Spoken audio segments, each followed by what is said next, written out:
other updates. The saga surrounding new election commissioners has only escalated now. Congress MP Adhir Ranjan Chaudhary, part of the three-member panel to finalize the names, claims Gyanesh Kumar from Kerala and Sukhbir Sandhu from Punjab have been picked as the new election commissioners. Adhir, remember, who is also the leader of opposition in the Lok Sabha, has alleged that he received names of 212 shortlisted candidates only last night and was given no time to study the candidates. The Congress leader also claims the meeting to decide the names was a mere formality and that the government, which had the majority in the panel, went ahead with its own favourites. Remember, the Election Commission panel had two vacancies after one of its commissioners, Arun Goyal, resigned from his post last week. मुझे जो सूची दिए गए थे वो मान लीजिए कुल मिलाकर 212 जन की 212।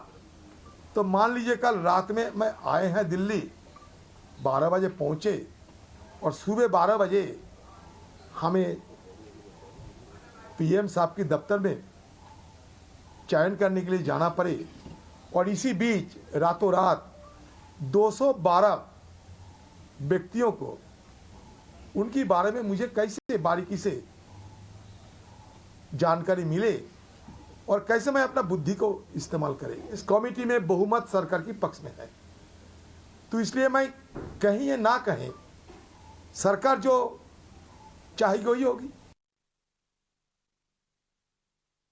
चुनाव आयुक्त की नियुक्ति को लेकर आज सिलेक्ट कमेटी की बैठक बुलाई गई थी। इस बैठक में विपक्ष की तरफ से लोकसभा में कांग्रेस के नेता अधीर रंजन चौधरी शामिल हुए। बैठक खत्म होने के बाद उन्होंने जब मीडिया से बात की तो सीधे तौर पर उन्होंने आरोप लगाया कि सरकार ने वही किया और उन्हीं लोगों को चयन किया जो पहले से वो मन बनाए हुए बैठे थे। उनका कहना था कि सिलेक्ट कमेटी की बैठक होने से पहले कल उन्होंने सिलेक्ट कमेटी को कहा था कि एक शॉर्ट लिस्ट उन्हें दी जाए, लेकिन 212 लोगों की लिस्ट उन्हें दी गई।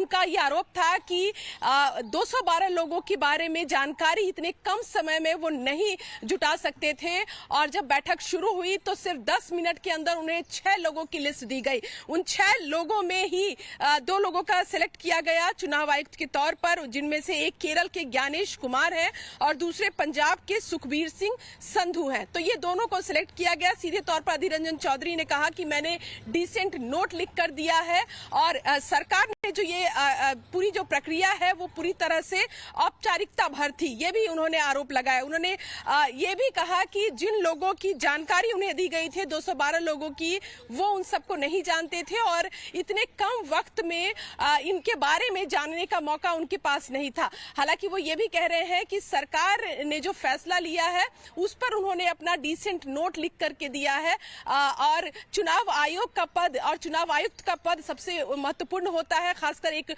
लोकतांत्रिक व्यवस्था में, और इसमें भी सरकार ने विपक्ष की राय नहीं ली है।